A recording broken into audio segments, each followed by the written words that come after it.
À la suite d'une série de sanctions occidentales, la Russie a renforcé ses liens avec les principales économies d'Asie-Pacifique. Le pays cherche de nouveaux partenaires et marchés dans la région.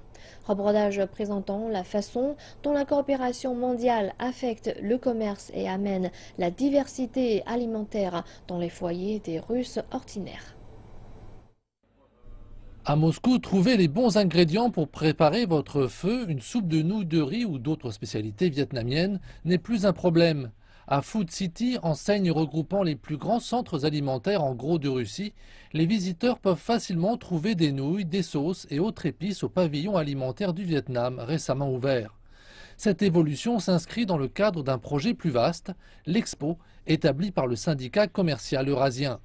Elle vise à aider les producteurs asiatiques à surmonter les obstacles logistiques et juridiques à l'accès au marché russe et à apporter de la diversité alimentaire aux ménages russes ordinaires.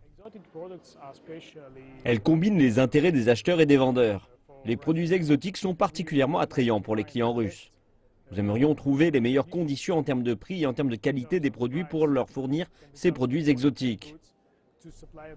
Les pays de la PEC représentent plus de 29% de l'ensemble du commerce extérieur russe et la région se place à la deuxième place de ses partenaires commerciaux.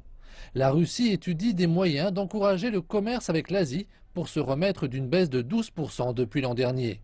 Par exemple, la Russie et le Vietnam ont récemment conclu un accord de libre-échange et les deux pays envisagent de renforcer leur coopération. Le commerce entre la Russie et le Vietnam est d'environ 4 milliards de dollars. Et les deux pays souhaiteraient augmenter considérablement ces chiffres d'ici à 2020, à environ 10 milliards de dollars américains. La part des produits agricoles devrait également augmenter à 4 milliards de dollars.